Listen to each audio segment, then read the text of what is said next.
Hello aspirants, I'm Indumati Karthikeyan from InKar IAS Academy. Today we are going to see about 16th November current affairs from the Delhi edition. The topic is India needs a globally recognized public policy in schools.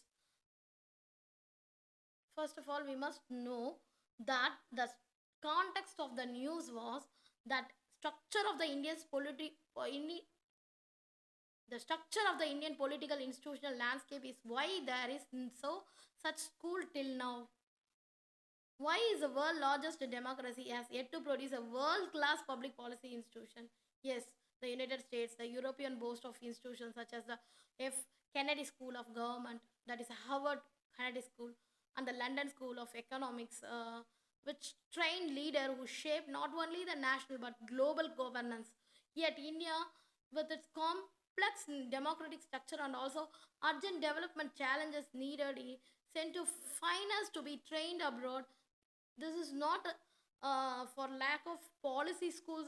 India has many, but it has to do with the structure of Indian political and institutional landscapes.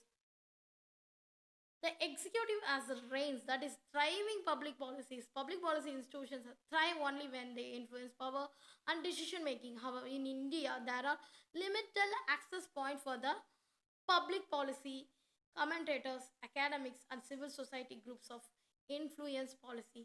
There is a centralization of decision making power. This is because much of the decision making power is vested in the executive and operational primary through the political elite, government officials, and bureaucracies rather than through a deliberative legislative process. And third thing is the limited oversight by the legislator, that is the executive leading to a fundamentally different policy ecosystem than in other major democracies. When compared to US congressional power, the US Congress power to craft legislation independently of the executive creates space for a thriving policy ecosystem based on the analysis, debate, and also the expertise, with each public representative providing a possible entire point into the deliberative process. When decentralization of policy of ecosystem in the US, the process sustained a vibrant ecosystem policy schools, things, think tanks, that is the advocacy groups that can secure funding and find paying clients because their analysis and expertise can meaningfully influence lawmaking.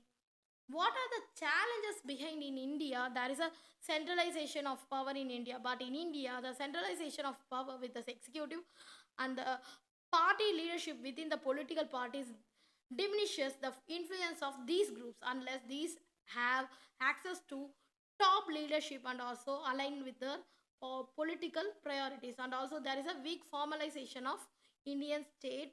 There is a Indian state further creates a disconnect between the policies and relating relegating policy discourse a downstream role rather than the making it constituent to a larger political platform. And also there is a limited influence of policy professional in India, which is consequently policy professional lack of top tier influence of their countries. So what are the power factors win blows, that is tied to who is power, tied to who is further influence of decision making is closely tied to the who is power. The executive ability to realign the public sphere when power changes hands more extreme in India than in more institutional democracies.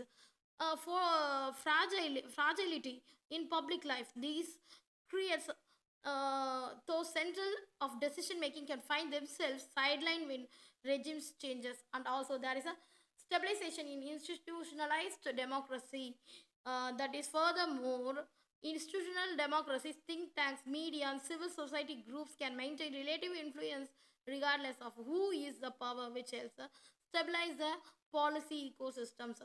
Then what are the unique challenges mainly in India, that is need for the tailored public policy school? To create a top tier public policy school in India, we must design an institution suited to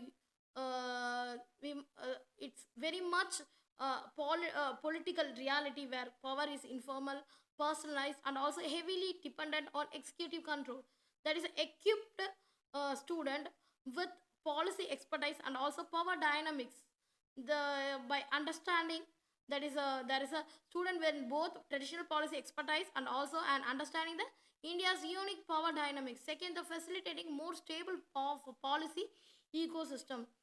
Now, we must know what is the curriculum designed for Indian context, navigating informal and power structure, unlike Western policy schools that focus on formal institution and assume straightforward path to influence. An Indian institutional must teach students to navigate a complex web of informal networks, regional power structures, social dynamics, and also mapping how power actually works through the relationship, caste, hierarchies, regional elites, and also the grassroots movements.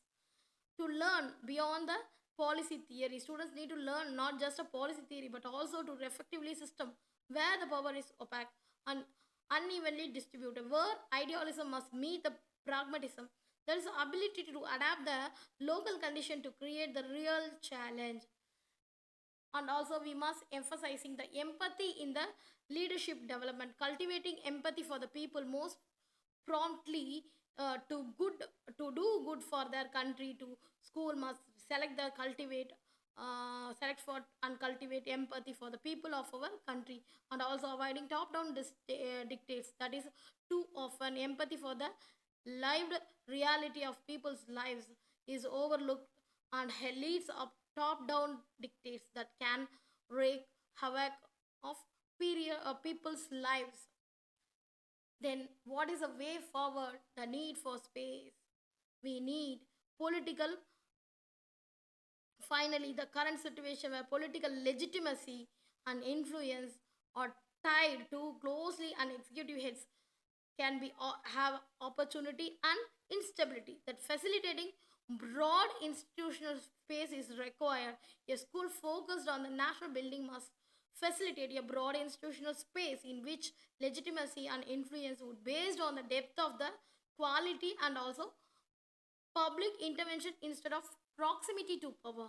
Need for the structural reforms is necessary for the government. There's a structural reform in our politics and governance, but a foundation could be built through a diverse partnership and the identification of the national builders across the political spectrum and sectors. That building a cross-sectional network, such a network cutting across policies, bureaucracy, civil society, academia, think tanks, and also media would provide depth of the opportunity and influence to collaborate across all regimes.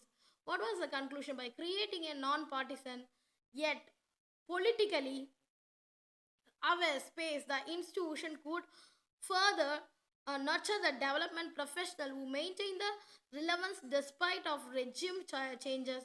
This would create more stable channels for the policy input, improving the quality of public debate and also the governance in India. It is dual role that would allow the school and it graduates to influence the power instead of the operating lower levels. Such an institution would set an example for other developing nation and gain the global prominence by demonstrating that effective policy education must arise from local reality rather than the mirror of the Western models. Thank you.